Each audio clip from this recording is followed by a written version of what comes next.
Page number 86 286 page number 286 દાખલા number 18 અને મથાળું વાંચીએ છે રકમમાં ધ્યાન આપો નીચે આપવામાં આવેલ માહિતીના આધારે રોકાણ પ્રવૃત્તિમાંથી ઉદ્ભવતો રોકડ પ્રવાહ એની ગણતરી કરો તો રોકાણ પ્રવૃત્તિનો પ્રવાહ તમને શોધવાનું કે તો તમારે આવું સાદું સિમ્પલ જેવું ફોર્મેટ બનાવી દેવાનું એની અંદર તમારે રીતે બે રકમ બનાવવાની જરૂર નથી સાદું સિમ્પલ ફોર્મેટ વિગત અને રકમ હવે એની અંદર આપણે જેટલી બી મિલકતના કારણે પૈસા આવતા હશે કે જતા હશે એ રાખીશું અને બાકીના નહીં રાખીએ વાંચતા જઈએ છે બિન ચાલુ રોકાણનું વેચાણ 88000 તો હવે તમારામાં મિલકત આવે છે કે જાય છે એ નથી વિચારવાનું એ જે તમે ટ્રાન્ઝેક્શન કર્યો એને કારણે રૂપિયા આવે છે કે જાય છે એમ ઇમેજિન કરવાનું છે તો તમે ધ્યાનથી જુઓ બિન ચાલુ રોકાણનું વેચાણ પહેલા તો રોકાણ શબ્દ આવી ગયો મતલબ કે એ આમાં નોંધવો પડશે અને તમે બિન ચાલુ રોકાણ વેચી રહ્યા છો તો તમે વસ્તુ વેચશો તો તમારી પાસે રૂપિયા શું થશે આવશે વસ્તુનું શું થાય છે એ નથી વિચારવાનું મિલકતનું શું થાય છે નથી વિચારવાનું એ ટ્રાન્ઝેક્શનને કારણે રૂપિયાનું શું થાય છે તો કે આવે છે તો અહીંયા આગળ રૂપિયા આવે છે તો આપણે પ્લસમાં બતાવીશું કેટલા રૂપિયાની તમારી આવક થઈ તો કે 88000 રીઝન છે તમારું શું છે તો કે બિન ચાલુ રોકાણ હતા એનું વેચાણ ચલો વન બાય વન તમે વાંચતા જશો અહીંયા આગળ જસ્ટિફાઈ કરતો જઈશ વાંચો ચલો વાંચતો બધા જમીન ખરીદી જમીન એટલે પહેલા તો મિલકત છે મતલબ કે એ રોકાણ પ્રવૃત્તિનો હિસ્સો છે હવે એમ વિચારો કે એનાથી રૂપિયા આવશે કે જશે તમે જમીન ખરીદી છે તો તમે રૂપિયાની ચૂકવણી કરશો તો જાવક પ્રવાહ છે તો અહીં લખીશું જમીનની ખરીદી કરી અને એ જે રૂપિયા જાય છે ને એને તમારા માઈનસમાં બતાવવાના અથવા બ્રેકેટમાં બતાવવાના બ્રેકેટનો મતલબ માઈનસ જ થાય તો કેટલા રૂપિયા જાય છે 1,48,000 ચલો એના પછી આવો આગળ યંત્રની ખરીદી હા તો યંત્ર ખરીદવાથી યંત્ર પહેલા તો મિલકત છે એટલું ક્લેરિફાઈ થઈ ગયું તો એટલે આમાં આવશે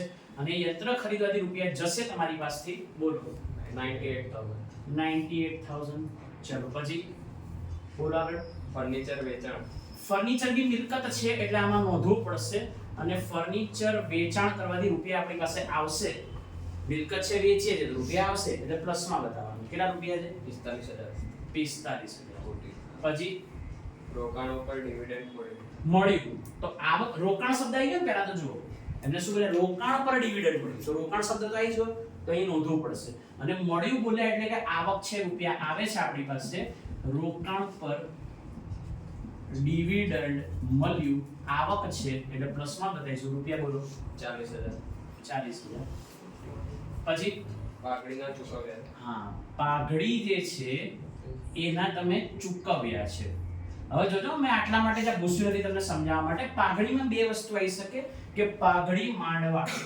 મેં એટલે સમજાવવા માટે જ આ રબ નથી કર્યું પાઘડી માંડવાળ ધેટ ઇઝ ડિફરન્ટ થિંગ અને પાઘડી ચૂકવ્યા ધેટ ઇઝ ડિફરન્ટ થિંગ તો જ્યારે પાઘડી માંડવાળ શબ્દ આવે પાઘડીમાં ઘટાડો થયો હોય વગર કારણનો કોઈ લેવા દેવા વગરનો તો પછી તમારે એને માંડવાળ સમજવાની અને એ વખતે કામગીરી પ્રવૃત્તિમાં જાય પણ જો પાઘડી મિલકત તરીકે કન્સિડર કરીને એને ચૂકવ્યા હોય તો પછી એ તમારો રોકાણ પ્રવૃત્તિનો હિસ્સો બને પાઘડી પોતે મિલકત તો છે જ અદ્રશ્ય મિલકત પણ એમાં બે ઓપ્શન ખુલ્લા થઈ જાય છે કોઈ બી અદ્રશ્ય મિલકત માટે પાઘડી પેટન્ટ કોપીરાઇટ ટ્રેડમાર્ક કોઈ બી અદ્રશ્ય મિલકત માટે બે ઓપ્શન ખુલ્લા થઈ જાય છે યા તો માંડવાળ કરવાને કારણે ઘટે છે યા તો પછી એના ચૂકવ્યા હોવાને કારણે કે વેચ્યા હોવાના કારણે ઘટે છે બરાબર તો ચૂકવે કે વેચે તો અહીં જતા રહેવાનું અને કશું બોલ્યા વગર જો એની કિંમત ઘટતી હોય તો માંડવાળ તરીકે આમાં જાય ક્લિયર થઈ ગયું ચલો તો પાઘડીના ચૂકવ્યા છે રૂપિયા આપણી પાસેથી જાય છે બોલો કેટલા રૂપિયા 32,000 ચલો એના પછી શેર બહાર પાડ્યા તમે જાતે જ ડિસાઈડ કરો કે આમાં હું લખું કે ના લખું રોકાણ પ્રવૃત્તિમાં આવે કે ના આવે એ ના આવે રોકાણ પ્રવૃત્તિમાં તો તમને એવી ખબર હોય છે આટલું માં જોડ શીખ્યા પછી કે કઈ પ્રવૃત્તિમાં જાય ના આવે તો આગળ નીચે એરો કરીને લખીશું કે શેર શું શબ્દ બોલ્યો શેર બહાર પાડ્યા હા તો શેર બહાર પાડ્યા અને ઇક્વલ ટુ કરીને લખવાનું નાણાકીય પ્રવૃત્તિ કઈ પ્રવૃત્તિ નાણાકીય પ્રવૃત્તિ ચલો આગળ વાંચો ડિબેન્ચર પરત કર્યા હા તો ડિબેન્ચર શબ્દ બી આવી ગયો ને તો એ મિલકત નથી ડિબેન્ચર પરત કરવા અથવા કર્યા એ તમારી નાણાકીય પ્રવૃત્તિનો જ હિસ્સો છે એ આમાં ન આવે પછી બોલો લોન લીધી તો લોન આ બધા શબ્દ જો તમને કીવર્ડ માં આપેલા એ જ બોલી રહ્યા છે અને એ બધા કયાના કીવર્ડ છે? નાણાકીયના. આમાં આવે જ નહીં. લોન લીધી, તો લોન લીધી એવી કઈ પ્રવૃત્તિ છે? તો કે નાણાકીય પ્રવૃત્તિ છે. પછી ને તો તમારે આ જે વિગત જે નીચે લખી એ પણ એક્ઝામમાં દર્શાવીને આવવાની છે. અને હવે આનો જવાબ પાડો પ્લસ માઈનસ કરીને, જોઈએ શું જવાબ આવે છે.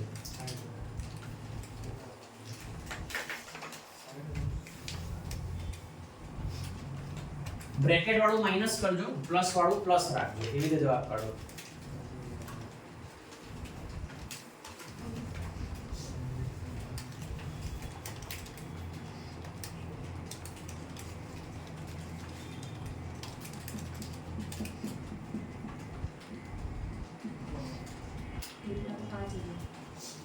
$105,000 $105,000 પ્લસમાં કે માઈનસમાં?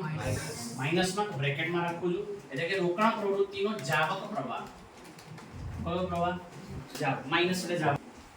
ચલો દાખલા નંબર જે 19, પેજ નંબર જે 287. અને આની અંદર આપણે મિલકતની વિગતોને લખતા જવાની છે. ખાસિયત એ છે આ દાખલાની કે તમને બે કમ્પેરિઝન કરવા માટે જૂની કિંમત અને નવી કિંમત બંને આપેલી છે. એટલે કે 16 અને 17 બંનેનો ડેટા છે. તો જોઈએ. સૌથી પહેલા તો પ્લાન્ટ અને યંત્રો. તો તમે પ્લાન્ટ અને યંત્રો પહેલા કેટલાના હતા અને અત્યારે કેટલાના છે જરા જુઓ તો. પહેલા 7,20,000 ના હતા અને અત્યારે કેટલા થયા? 9,20,000. તો મતલબ કે તમારા પ્લાન્ટ અને યંત્રો વધી ગયા. તો વધી કેમ ના ગયા? તો કોમન સેન્સ ની વસ્તુ છે કે નવા પ્લાન્ટ યંત્રો ખરીદ્યા. એનો મીનિંગ એવો થાય ને એમને તો વધી નથી ગયા, ખરીદ્યા. તો ખરીદ્યા હોય તો તમે શું કર્યું હોય? રૂપિયા ચૂકવ્યા હોય. તો તમારો જાવક પ્રવાહ છે. કેટલા રૂપિયાનો? તો કે 2 લાખ રૂપિયાનો તમારો જાવક પ્રવાહ બતાવે છે. સમજ પડી? ચલો એના પછી લખી છે પ્લાન્ટ અને યંત્રનું ઘસારા ભંડોળ. તો હવે પહેલા તો તમને એ કહી દઉં કે ઘસારો જે શબ્દ જે છે ને, ઘસારો, એ ઘસારો જે શબ્દ જે છે એ તમારો કામગીરીમાં જાય. કઈ પ્રવૃત્તિમાં જાય? કામગીરી. તો અહીં તમારે એને કમ્પ્લીટ ઇગ્નોર કરવાનો છે. ઘસારો શબ્દ તમને ખબર છે કામગીરીમાં આપણે ક્યાં લખતા હતા? તો ઉપર ખર્ચમાં અને જોગવાઈમાં લખતા હતા. તો અહીં તમારે એને કામગીરી પ્રવૃત્તિ છે એનું બતાવી દેવાનું, આમાં લખાય નહીં, ઇગ્નોર મારવાનો. પેન્સિલથી નાનો ચેકો મૂકો તો મૂકી દો. એના પછી લખ્યું છે પાઘડી. તો પાઘડી જે છે એ પાઘડી જે છે એ પણ માંડવાળ તરીકે છે, જેની ડિટેલ ચર્ચા આપણે પહેલા કરી હતી. પાઘડી માંડવાળ તરીકે છે અને એ પણ તમારી કામગીરી પ્રવૃત્તિમાં જાય. એ પણ આમાં આવવાનું નથી. એના પછી આગળ વધીએ. પેટન્ટ. પેટન્ટ જે છે એ કેટલા રૂપિયાનું હતું અને કેટલા રૂપિયાનું થઈ ગયું? તો તમે જુઓ કે પેટન્ટ જે છે એ પહેલા હતું તમારું 1,30,000 ને અત્યારે થઈ ગયું 70,000. તો પેટન્ટ ઘટી ગયું ને? ઘટી કેમ ગયું? તો આપણે કીધું કે પેટન્ટ વેચ્યું છે. નીચે લખેલું છે દાખલામાં. તો પેટન્ટ વેચાણ. અને કોઈ બી મિલકત તમે વેચો તો રૂપિયા આપણી પાસે આવવાના છે ને. તફાવત કાઢીને મને કહો કે કેટલા રૂપિયા આયા? 60,000 રૂપિયા આપણી પાસે આવી રહ્યા છે, સમજવાનું છે. પછી પેટન્ટ પછી છે 10% ના રોકાણો. હવે જો શબ્દ આવી ગયો, સીધો શબ્દ જ આવી ગયો રોકાણો, એટલે એને લખી નાખવાનું. તો 10% ના રોકાણો. હવે મને કહો કે પહેલા કેટલાના હતા ને અત્યારે કેટલાના છે? 2,70,000 પહેલા હતા અને અત્યારે 95,000 છે. તો તફાવત કાઢો. 1,75,000 ઘટી ગયા. તો 10% ના રોકાણો ઘટી કેમ ગયા? તો એ વેચ્યા. 10% ના રોકાણોનું તમે વેચાણ કર્યું અને કોઈ બી વસ્તુ કે મિલકતનું વેચાણ કરો તો એ તમારી પાસે રૂપિયા આવશે. કેટલા કીધા તમે? ડિફરન્સ કેટલો કીધો? 1,75,000 રૂપિયા તમારો આવક પ્રવાહ બતાવે છે. મિલકત ઘટી જાય મતલબ કે તમે વેચી છે અને વેચો છો તો રૂપિયાનું શું થાય એમ જોવાનું છે. રૂપિયા આવે છે આપણી પાસે એટલે પ્લસમાં બતાવ્યું. પછી સામાન્ય નામ. ભાઈ સામાન્ય નામ જે છે ને કામગીરી પ્રવૃત્તિમાં જાય. એ અહીં આવે જ નહીં. કામગીરી પ્રવૃત્તિનો પ્રવાહ છે. પછી હા, તો એ પણ કામગીરી પ્રવૃત્તિનો જ છે. નફા નુકસાન ખાતું. કઈ પ્રવૃત્તિ? કામગીરી પ્રવૃત્તિનો પહેલી વિગત જ હોય છે નફા નુકસાન ખાતું આખર માઈનસ શરૂ. એવું કરીએ છે ને આપણે. તો અહીંયા આવે જ નહીં આમાં. પછી નફા નુકસાન ખાતા પછી શું છે? Equity share. તો હવે તમને કીવર્ડ મે યાદ આપેલા છે ને, કીવર્ડ યાદ કરાયા છે. તો ઇક્વિટી શેર કઈ પ્રવૃત્તિ આવે? નાણાકીય પ્રવૃત્તિ આવે ઇક્વિટી શેર. પછી આગળ બોલો. હા તો બેંક લોન એ પણ કઈ પ્રવૃત્તિ આવે? નાણાકીય પ્રવૃત્તિમાં જાય. એ આમાં આવે જ નહીં. પછી બોલો આગળ. ચાલુ જવાબદારીઓ. તો તમે યાદ કરો ચાલુ જવાબદારીમાં વધઘટ આપણે ક્યાં લખીએ છીએ? ચાલુ દેવા અને એમાં વધઘટ એ ચાલુ મિલકતમાં વધઘટ કામગીરીમાં લખીએ છીએ. એ આ પત્રકમાં આવે જ નહીં. તો અહીંયા લખીશું ચાલુ જવાબદારી. જે ચાલુ જવાબદારી એ છે એ તમારું કામગીરી પ્રવૃત્તિનો હિસ્સો બને, આમાં ન આવે. પછી રોકાણ પર મળેલું વ્યાજ. રોકાણ શબ્દ આવી ગયો ભાઈ. કયો શબ્દ આવી ગયો? રોકાણ. તો આમાં આવશે. અને રોકાણ પર વ્યાજ મળ્યું. રોકાણ પર વ્યાજ મળ્યું. રૂપિયા આવી રહ્યા છે એટલે પ્લસમાં બતાવો છો કેટલા? 18,000. પછી હા એ તમને ખાલી ઇન્ફોર્મેશન આપી રહ્યા કે પેટન્ટ જે હતી એને મિલકત સમજીને વેચાણ કરો એ ખાલી કહી રહ્યા હતા. પતી ગઈ ને બધી માહિતી. વધારાની વિગત આમાં આપી નથી. દાખલાની અંદર સરવાળો બાદબાકી કરી આપો તો જોઈએ જવાબ શું આવે છે. માઈનસમાં જવાબ આવી શકે ને, ગભરાઈ ના જતા માઈનસમાં આવે. 53,000 પ્લસ. પ્લસમાં બોલ્યો તું તો આવક પ્રવાહ કહી દઉં છું. રોકાણ પ્રવૃત્તિનો આવક પ્રવાહ 53,000 રૂપિયા પ્લસમાં બતાવે છે. પાછળ જવાબ ચેક કરો. નંબર 287 છે અને એની પર દાખલા નંબર 20. તમને મથાળામાં જો તમને વાંચશો તો એમાં મથાળામાં તમને કીધું છે કે નીચે આપવામાં આવેલ માહિતીના આધારે નાણાકીય પ્રવૃત્તિનો રોકડ પ્રવાહની ગણતરી કરો. તો આપણે આવું સિમ્પલ સોબર જો ટેબલ બનાવી દેવાનું, નાણાકીય પ્રવૃત્તિનો પ્રવાહ અને આવું વિગત અને રકમ સિમ્પલ સોબર ટેબલ બનાવી દેવાનું, સ્ટાર્ટ કરવાનું. હવે આની અંદર આપણા જે વર્ડ્સ જે છે equity share, preference share, debenture એ બધા જે છે loan, cash credit, bank overdraft એ બધાને કવર કરવાના અને એ સિવાયના બધાને ઇગ્નોર કરવાના. બરાબર? ચલો સ્ટાર્ટ કરીએ. સૌથી પહેલું લખ્યું છે જમીન ખરીદી 1,88,000. તો એ જમીન ખરીદી ને તો એ ક્યાં equity share, preference share, debenture એમાં ક્યાં કોઈ મિલકત છે. તે તો રોકાણ પ્રવાહ થયો. આમાં આવે નહીં. પણ આમાં નથી આવતો તો એ નીચે મેન્શન કરવાનું કે તમે જે જમીન ખરીદી, બરાબર, તો એ જમીન ખરીદી એ કયો પ્રવાહ છે તમારો? તો કે રોકાણ પ્રવાહ છે.